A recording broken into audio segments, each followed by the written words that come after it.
हमारे अंदर एक बैटरी सिस्टम है। बैटरी सिस्टम है, जो व्यक्ति ज़्यादा से ज़्यादा मौन रहता है उसकी बैटरी चार्ज रहती है, और जो व्यक्ति ज़्यादा बोलता है तो निश्चित है कि वो अनाप शनाप बोलता है, वो झूठ भी बोलता है, गलत भी बोलता है। तो इस तरह के व्यक्ति की बैटरी लो हो जाती है। शिक्षा के साथ संस्कार बहुत आवश्यक है, चाहे वो किसी पद पर पहुँचे या जिस क्षेत्र में वो पहुँचेगा शिक्षित होकर, वो जरूर सफल होगा अपने जीवन तो में। मौन साधना कैसे मिली और कैसे आप उसके बारे में पहचान पाए, किसने आपको बताई? मौन साधना तो हम जिस समय राजकीय इंटर कॉलेज कदौरा में थे, और वहाँ पर जो हमारी बच्चियाँ थीं, कार्यक्रम में उन्होंने एक दिन बुलाया। वहाँ पर मौन साधना पहले से होती थी। ओम भैया वहाँ पर बैंक में थे और हम जीआईसी कदौरा में थे।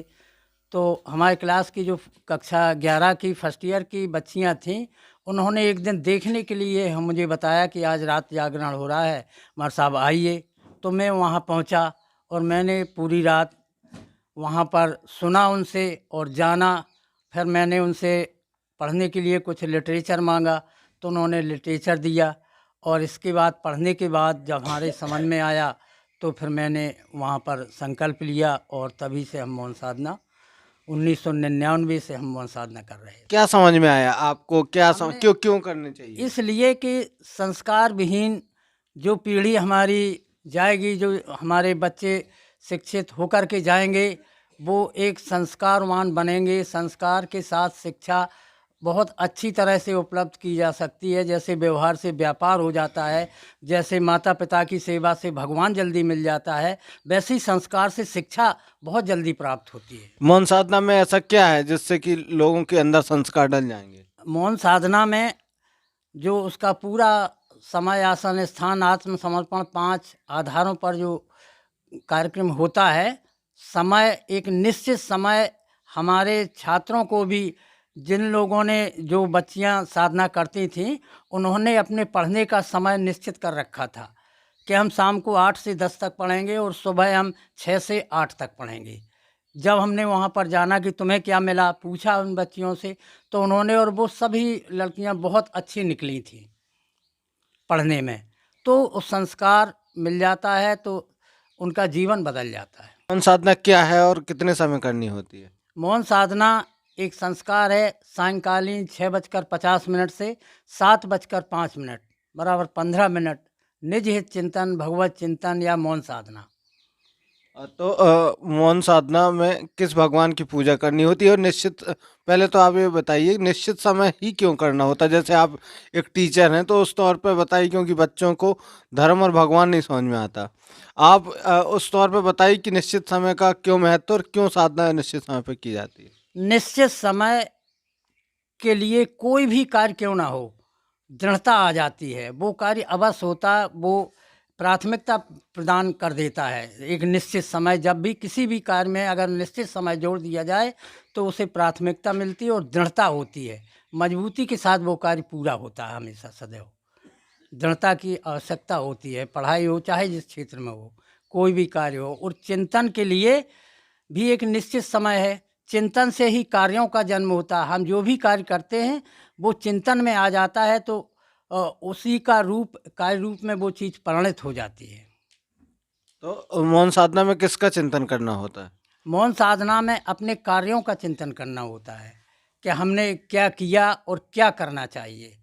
हमें पढ़ना चाहिए था और हमने क्रिकेट खेली है, या हमने और कोई काम किया और पढ़े नहीं हैं, तो हम उसको देखते हैं कि हमारा जो कर्तव्य है, जो हम कर रहे हैं, पढ़ाई पढ़ रहे हैं, हम क्या उसे अच्छी तरह से कैसे पढ़ें। अपना विश्लेषण करना होता है। हाँ, अपना विश्लेषण किस कई वर्षों से इटैया में मौन साधना का कार्यक्रम हो रहा है, लगभग 24 वर्षों से। और अनवरत एक बहुत बड़ा केंद्र है मौन साधना का इटैया। और वहाँ के संचालक जो हैं श्री रामलला दीक्षित जी, जो सिंचाई विभाग में ऑपरेटर थे, उन्होंने कैसे मौन साधना को जाना, समझा और किया, क्या कहना चाहेंगे आप? भैया देखो, हम बताएं आपको कि मौन साधना आजकल समाज में, मतलब जो नई दिशा देना है समाज को, इससे बेहतर कोई विकल्प मैंने नहीं समझा है अभी तक, क्योंकि इसको मैंने नज़दीकी से देखा है और इस पर मनन भी किया है। और जब मनन किया है तो ये समझ में आया है कि इससे बेहतर समाधान समाज को संस्कार देने का कहीं कोई दूर दूर तक दिखाई नहीं देता है। इस तरह का मैंने कुछ समझा है, हम बताएं इसमें। तो आपने मौन साधना से ऐसा क्या जाना और दुनिया से क्या सीख सकती है, उसके बारे में आपको क्या अच्छा लगा साधना में? देखो, दुनिया क्या सीख सकती है,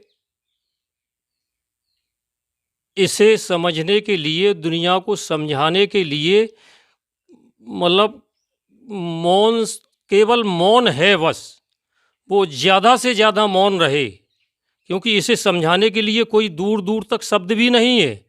जो हकीकत है संस्कारों को समझने की, वो संस्कारों को जानने की, उन्हें समझाने के लिए कहीं शब्द नहीं है। ये तो स्वयं व्यक्ति जब मौन ज़्यादा से ज़्यादा रहे तो ये जीर्ण से कुछ अंदर से ऐसे उत्पन्न होते हैं, वो स्वयं गुरु का काम करते हैं अपने आप, और उसी के सहारे आदमी व्यक्ति आगे को बढ़ता चला जाता है।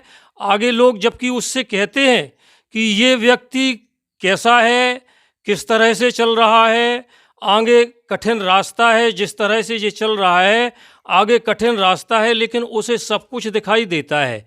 मतलब मैंने कुछ ऐसा समझा है कि मौन जो व्यक्ति ज़्यादा से ज़्यादा रहता है, हमारे तो जब वो लो हो जाती है तो जब लोग वो आगे बढ़ता है, दिखाई हमारे तुम्हारे जैसा उसका शरीर है, आंखें भी हैं, पूरा सब कुछ है हमारे तुम्हारे जैसा, लेकिन जब वो आगे को बढ़ता है तो उसे कुछ आँखों से वही दिखाई नहीं देता है, मतलब कि जो उसकी बैटरी लो है। इसलिए जब वो आगे को बढ़ता है तो लोग कहते हैं कि यार ये देखो आगे को बढ़ रहा है, यहाँ गड्ढे हैं, पहाड़ हैं, वो ये गिर जाएगा, मर जाएगा। तो वो व्यक्ति किसी की मानता नहीं है, ये हकीकत है। मैंने देखा है कि वो व्यक्ति किसी की मानता नहीं है और वो स्वयं डूबता है, अपने परिवार को डुबाता है और समाज को भी डुबाता है। वो जो व्यक्ति ज़्यादा से ज़्यादा मौन रहता है तो उसकी बैटरी चार्ज रहती है। जब वो चार्ज बैटरी रहती है, जब वो आगे को बढ़ता है तो लोग कहते हैं कि ये रास्ते में पत्थर हैं, वो ये आदमी आगे को बढ़ रहा है और आगे जंगल हैं, पहाड़ हैं, हिंसक जानवर भी हैं, इसे खा जाएंगे, वो ये आगे को बढ़ रहा है।